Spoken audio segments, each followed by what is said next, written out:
இந்த ராதிகாவை பாத்தியா? அவன் 2:30 மணிக்கே தலைவலின்னு போயிட்டாளே.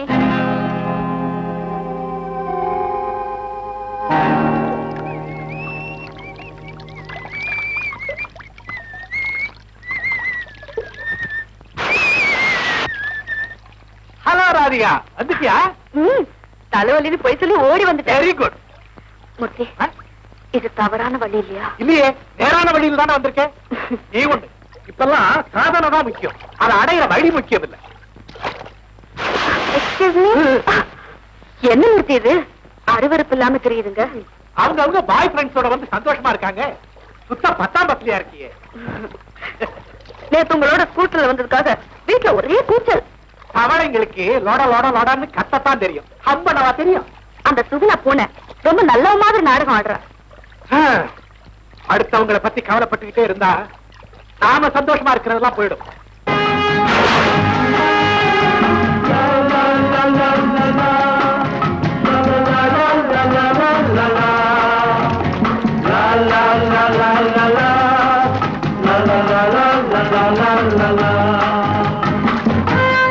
மூர்த்தி, விடுங்க.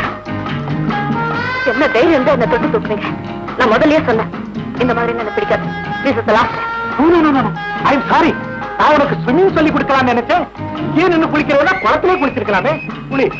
இனிமே குளிச்சா ஜலதோஷம் தான் பிடிக்கும். உனக்கு பிடிச்சது அது ஒண்ணுதான் போல் இருக்கு.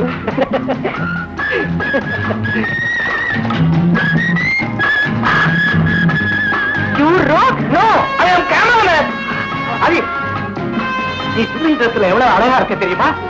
Really? அது நீ பார்க்க வேணாமா? அதுக்காகத்தான் நான் அவனை போட்டோ எடுக்க சொன்னேன். அவன் என் ஃப்ரெண்ட். சாரி, நிஜமாவே நான் அழகா இருக்கேனா? நாளைக்கு பாரு. மூர்த்தி, நான் கேபரே டான்ஸ் பார்த்ததே இல்ல. பாத்து இல்ல, நாளைக்கு சாயங்காலமே காமிக்கிறேன்.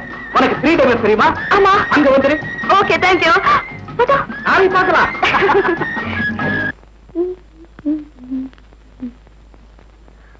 ஸ்விம்மிங் பூலுக்கா போயிருந்த? ஆமா. ஏன்? நான் அழுக்கு தேய்ச்சு குளிக்க. சரியான பட்டிக்காடு. நீச்சல் குளத்துக்கு நீச்சல் அடிக்க தான் போவாங்க. சட்டி பானையை வச்சு சமைக்கவா போவாங்க? யார் கூட போயிருந்தேன்? மூர்த்தி கூட. இப்படி சொல்றதுக்கு உனக்கு வெக்கமா இல்ல? இப்படி பர்சனல் விஷயத்தை பத்தி கேக்குறியே, உனக்கு வெக்கமா இல்ல? நான் அக்காடி. அது உடம்பாலதான், உள்ளமோ எண்ணமோ வேற வேற. ஏண்டி, ஏது இந்த Dress? மூர்த்தி தான் வாங்கி கொடுத்தாரு. உங்க அப்பா சம்பாத்தியத்துல உளுத்தம் பருப்பு தான் வாங்கி கொடுக்க முடியும். ஏண்டி, மூர்த்தி கூட நெருங்கி பழகிறது உனக்கு தப்பா தோணலையா? பொறாம பொறாம மத்தவங்க வாடுறத பார்த்தாலே உனக்கு வயிற்று கோளாறு வந்துடுமே. உன்னை எல்லாம் இந்த நாட்டுல நடமாட முடியாதபடி பேன் பண்ணணும். தயவு செஞ்சு சத்தம் போடாத. பஸ் வந்துருச்சு, போலாம். இது அப்பா கண்ணில் படாம இருக்கணுமே. வா.